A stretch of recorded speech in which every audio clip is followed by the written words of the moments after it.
तो बच्चा party exam preparation on and मुझे पता है इस बार आप टॉप करने वाले हैं, पूरी मेहनत हो रही है और इन वीडियोस की प्रैक्टिस कर लोगे तो श्योर शॉट 100% आएंगे। अब फर्स्ट चैप्टर का हम रिवीजन कल कर ही चुके हैं, जिसने उन वीडियोस को मिस किया है यहाँ मैंने बायो में लिंक प्रोवाइड किया है। तो एड्यूवाइब चलता है आगे लक्ष्य सीबीएसई के माध्यम से आपका चैप्टर 2 की प्रैक्टिस कराने। यहाँ चैप्टर 2 आपकी मैथ्स बुक क्लास 10 का आ रहा है। चैप्टर का नाम है पॉलिनोमियल। अब अगर हम पॉलिनोमियल की बात करें तो पॉलिनोमियल कोई भी एक एक्सप्रेशन होता है जिसमें डिफरेंट टर्म्स होती हैं। तो अगर हम लीनियर पॉलिनोमियल की बात करें तो लीनियर पॉलिनोमियल की जनरल फॉर्म हमेशा होती है ax प्लस b एंड ध्यान रखना है यहाँ a की वैल्यू कभी भी 0 नहीं होगी, क्योंकि अगर ये 0 हो गई तो समझ लो सिर्फ b रह जाएगा।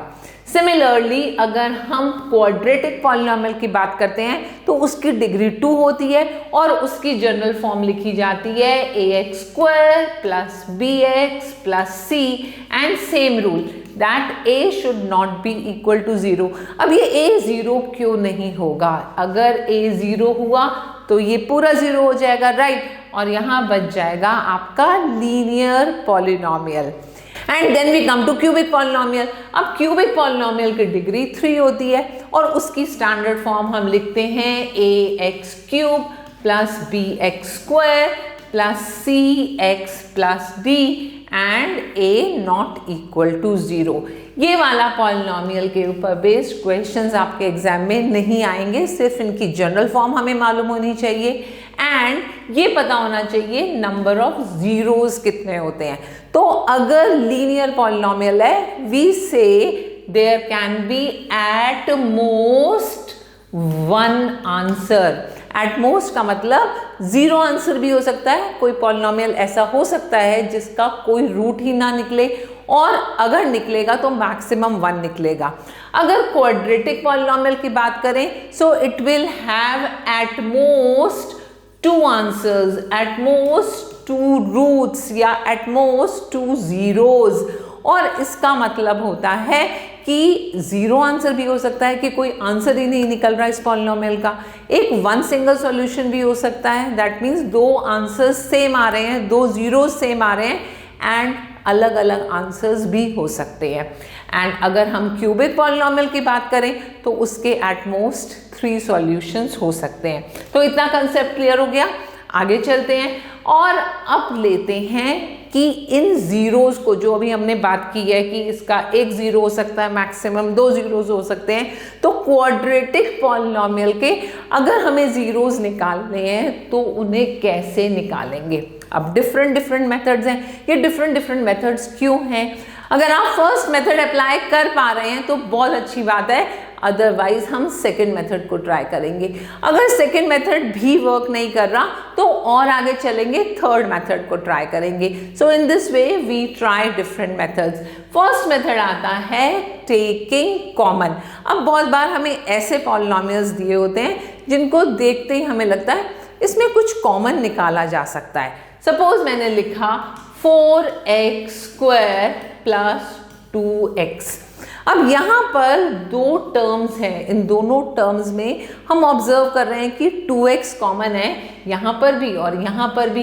तो अगर मैंने 2x कॉमन लिया तो 4 को 2 से डिवाइड करके 2 बचेगा, यहाँ 2 लिखा, और x स्क्वायर में से एक x बाहर आ गया तो यहाँ पर हमारे पास x बचा और ये पूरा का पूरा 2x बाहर आ गया तो अंदर क्या बचेगा? ब्रैकेट के अंदर 0 नहीं होगा, बिकॉज यहाँ पर 2x मल्टीप्लाई 1 का मतलब भी 2x होता है एंड यहाँ इसलिए ये वाला 1 आ जाएगा। अंडरस्टूड?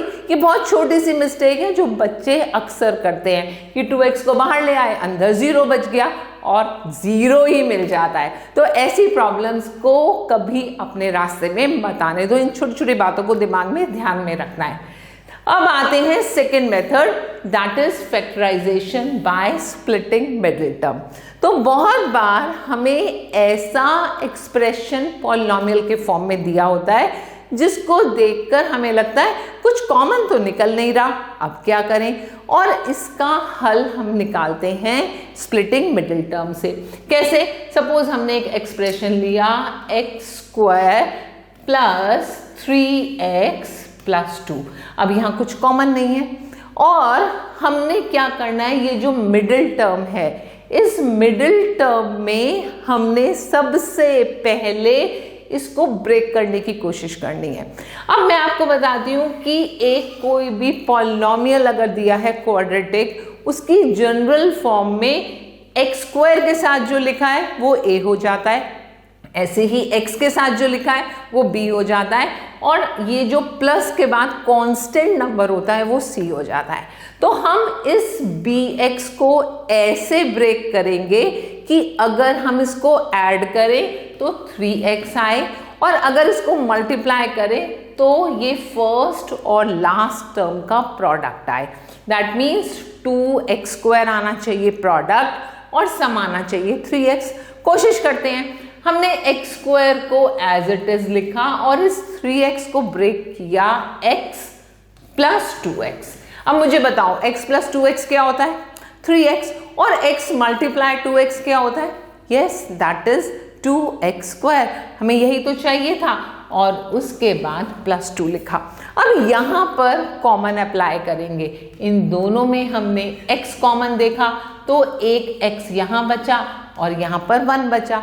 सिमिलरली इन दोनों टर्म्स में 2 कॉमन है तो हमने यहाँ प्लस 2 लिखा और यहाँ से x प्लस 1।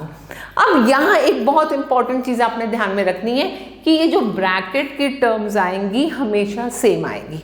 तो इसमें और इसमें x प्लस 1 कॉमन आया, पहले हमने x प्लस 1 लिख दिया और फिर इस x को और प्लस 2 को लिखा, तो ये हमारे 2 फैक्टर्स हो गए।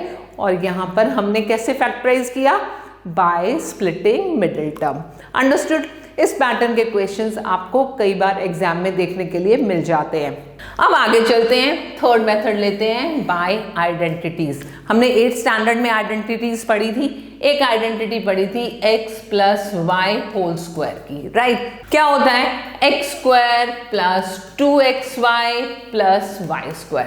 ऐसे ही अगर हमने लिखा x minus y whole square तो हो जाता है x² minus 2xy plus y²। और थर्ड आइडेंटिटी है x² minus y², that becomes x plus y और x माइनस y। अब हम इन तीनों आइडेंटिटीज को अपने माइंड में रखेंगे और इन आइडेंटिटीज के ऊपर बेस्ड अपने जो हमें पॉलिनॉमियल दिया है उसको रिलेट करने की कोशिश करेंगे। सपोज मेरे पास एक पॉलिनॉमियल है 4x² माइनस 9। अब आप ऑब्जर्व करो कि क्या 4 किसी का स्क्वायर है? Yes, it is 2²। तो हमने यहाँ इसको 2x होल स्क्वायर बना दिया, परफेक्ट स्क्वायर बना देते हैं पहले। उसके बाद 9 किसी चीज का स्क्वायर है? यस, एब्सोल्युटली करेक्ट, ये 3 का स्क्वायर होता है। अब हमने क्या करना है, ये रिलेशन को देखो ध्यान से, ये फर्स्ट टर्म का स्क्वायर माइनस सेकेंड टर्म का स्क्वायर, ये रिलेशन यहाँ से आ गई।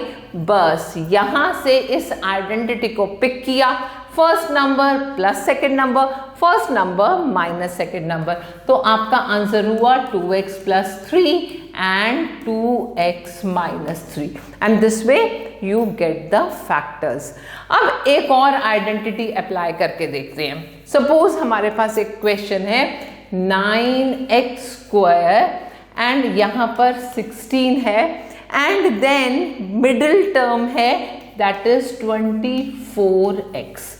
अब अगर हम इस क्वेश्चन में ये ऑब्जर्व करें कि ये परफेक्ट स्क्वायर बन रहा है 3 का, ये परफेक्ट स्क्वायर बन रहा है 4 का, तो हम क्या इसको 3x का होल स्क्वायर लिख सकते हैं? लिख सकते हैं। क्या हम इसको 4 का स्क्वायर लिख सकते हैं? एब्सोल्युटली। और मिडिल टर्म को 2xy की फॉर्म में ब्रेक करते हैं, तो that means 2 multiply first term multiply next term that is 4। और अगर हम इसका प्रोडक्ट निकालेंगे तो आपको 24x मिलेगा। Yes, we got the solution. That means यहाँ पर हमारी आइडेंटिटी अप्लाई हो रही है जो x plus y whole square के सिमिलर है, and we write down 3x + 4 whole square. इस तरह हमने इसको ब्रेक किया। तो बच्चा पार्टी यहां तक का कंसेप्ट क्लियर है। अब चलते हैं आगे। यहाँ पर हमने रूट्स निकाले। जब हमने किसी भी चीज़ को फैक्टराइज किया तो वहाँ से हमें रूट्स मिल जाते हैं। अब अगर हम क्वाड्रेटिक पॉलिनॉमियल के रूट्स की बात करें तो उन्हें हम अल्फा और बीटा की फॉर्म में रिप्रेजेंट करते हैं। जैसे सपोज हमने लिखा 3x + 4 इसका स्क्वायर।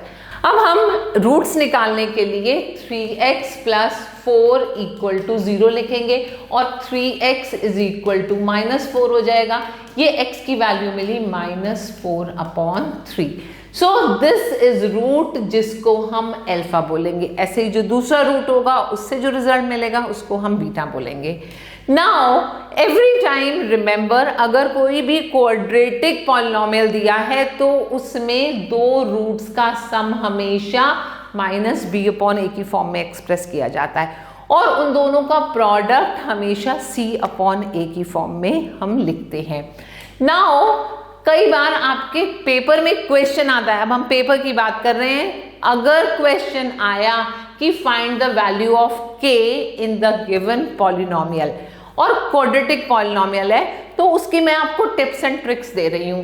अगर एक जीरो दूसरे जीरो का नेगेटिव है तो उस केस में कुछ नहीं करना, बस b की वैल्यू 0 लिख दो और आपका रिजल्ट आ जाएगा। k की वैल्यू मिल जाएगी, k कोई मिसिंग वैल्यू है। अगर आपने b 0 लिखा तो k की वैल्यू आ जाएगी। ऐसे ही second rule is if one zero is reciprocal of another. यहां पर सपोज एक जीरो आपका a है तो दूसरा जीरो उसका नेगेटिव होगा। यहां पर अगर आपका एक जीरो a है तो दूसरा जीरो 1/a होगा तो उसका रेसिप्रोकल होगा। अगर ऐसी कोई भी कंडीशन दी हुई है तो सिंपली आपने c = a पुट करना है and you will get the value of k।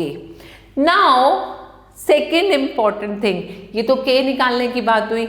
अगर कोई भी हमें जीरोस दिए हुए हैं क्वाड्रेटिक पॉलिनॉमियल के, सेकेंड कैटेगरी का क्वेश्चन बता रही हूँ। अगर क्वाड्रेटिक पॉलिनॉमियल्स के हमें जीरोस दिए हुए हैं और कहा जाता है कि क्वाड्रेटिक पॉलिनॉमियल बनाओ, अभी इसके ऊपर बेस में क्वेश्चन आगे लूंगी, तो आपने इस फॉर्मूले को यूज करना है। इस फॉर्मूले को लिख लो प्लीज अपनी नोटबुक में। k then x² minus sum of roots multiply by x plus product of roots and ये आपका पॉलिनॉमियल बन जाएगा। अब बेसिक्स क्लियर हो गए। अब हम बात करते हैं क्वेश्चंस की। तो 2.1 अपनी एक्सरसाइज ओपन करो बुक में जल्दी से एंड यहां पर ये फिगर्स दी हुई हैं ग्राफ की फॉर्म में और क्वेश्चन में पूछा गया है find the zeros of the given graphs. अब ये क्वेश्चन अक्सर 1 मार्क में आ जाता है। तो आपने क्या करना है, जो ग्राफ दिया हुआ है, ग्राफ की लाइन दी हुई है, बस आपने ये चेक करना है कि वो लाइन एक्स एक्सिस को कितनी बार टच कर रही है, वो आपका आंसर हो जाएगा। इस लाइन पर ये लाइन कितनी बार टच कर रही है, 0 टाइम, तो इसका मतलब नंबर ऑफ जीरोज इज 0। ये वाला जो ग्राफ है ये कितनी बार एक्स एक्सिस को टच कर रहा है, 1 टाइम, तो यहाँ आंसर 1 हो जाएगा। यहां पर बताओ कितने नंबर ऑफ जीरोस हैं, जल्दी से 1 2 3, भाई यही तो काउंट करना है कितनी बार एक्स एक्सिस को टच कर रहा है, तो इसका आंसर हो जाएगा 3। And in this way you can solve other questions. Now moving further, बहुत इंपॉर्टेंट क्वेश्चन है, 100% एक्सपेक्टेड क्वेश्चन है और किसी ना किसी पेपर में जरूर आएगा। क्या, find the zeros of quadratic polynomial. ये आपको क्वाड्रेटिक पॉलिनॉमियल दिया हुआ है, आपकी एनसीईआरटी बुक का एग्जाम्पल 2 है। तो आपको क्वाड्रेटिक पॉलिनॉमियल दिया हुआ है, पहला काम करना है इसके जीरोस निकालने हैं और फिर वेरीफाई करना है कि जो आपने जीरोस निकाले हैं वो ठीक है या नहीं। तो हमने अपने क्वाड्रेटिक पॉलिनॉमियल को लिखा, यहाँ हमने देखा कौन से 3 रूल्स सिखाए थे सॉल्व करने के। यहाँ पर स्प्लिटिंग मिडिल टर्म ने काम किया और इसको स्प्लिट किया x² + 7x + 10। अब इस 7x को हमने ब्रेक किया 2x + 5x और ये +10 और ये x² एज इट इज लिखा। इन दोनों में x कॉमन है तो x+2 आया ब्रैकेट में, और यहाँ 5 कॉमन है x+2 आया। तो आपको मिला x+5 एक फैक्टर और x+2 दूसरा फैक्टर, राइट। तो ये हमारा स्प्लिटिंग मिडिल टर्म से हुआ। और यहाँ पर ऑब्जर्व किया, पहली बार हम लिखेंगे x+2 = 0, तो हमें फर्स्ट वैल्यू मिल गई -2, एंड अगर हमने x+5 = 0 लिखा तो x की वैल्यू मिल गई -5। दैट मीन्स 2 जीरोज मिल गए। क्या क्या 2 जीरोज हैं? एक -2, एक -5। तो फर्स्ट पार्ट तो हो गया कि हमें इसके जीरोज निकालने हैं। अब सम ऑफ जीरोज की बात करते हैं। सम ऑफ जीरोज का मतलब इन दोनों को ऐड करना है। अब -2 और -5 को ऐड करेंगे तो हमें मिला -7, राइट। ऐसे ही प्रोडक्ट ऑफ जीरोज की बात करते हैं। -2 और -5 को मल्टीप्लाई किया तो आपको मिला 10। ये तो सम और प्रोडक्ट आ गए। अब क्वेश्चन है कि इसको वेरीफाई करो कोफिशिएंट से। मैंने अभी आपको पढ़ाया था अल्फा प्लस बीटा क्या होता है? -b/a। तो minus of b upon a, coefficient of x upon coefficient of x²। यहां देखो कोफिशिएंट ऑफ x² तो 1 है और कोफिशिएंट ऑफ x 7 है, तो आपका आंसर आ गया -7/a। तो ऐसे या ऐसे दोनों केसेस में सेम आंसर आ गया, वेरीफाई हो गया। अब प्रोडक्ट की बात करते हैं, c/a। तो यहां पर c क्या है? 10 और a क्या है? 1, तो 10/1 that gives you the product of zero। Same answer आ गया। So we finally write down verified। अब चलते हैं आगे एग्जाम्पल 4। बहुत ध्यान से समझो और साथ साथ मेरे रजिस्टर में भी करते जाओ, क्योंकि ये वो क्वेश्चंस हैं जिन्हें कर लिया तो बुक खोलने की जरूरत नहीं है। एग्जाम वाले दिन या इस वीडियो को ओपन करना और या ये वाला रजिस्टर जिसमें इसकी प्रैक्टिस कर रहे हो, और आराम से सोना रात को।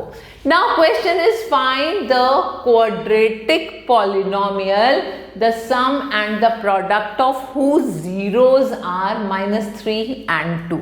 तो इस क्वेश्चन में हमें बेसिकली सम ऑफ रूट्स दिया हुआ है, that is -3, and product of roots हमें दिया हुआ है 2। अब सम ऑफ रूट्स का फॉर्मूला तो आपको मालूम है, -b/a होता है, एंड यहाँ डिनोमिनेटर में 1 आ गया।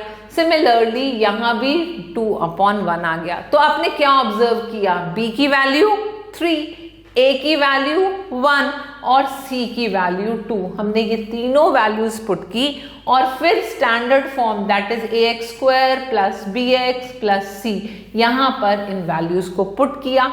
a की जगह हमने 1x² लिखा, b की जगह 3 लिखा, तो 3x and +2। This becomes your required polynomial।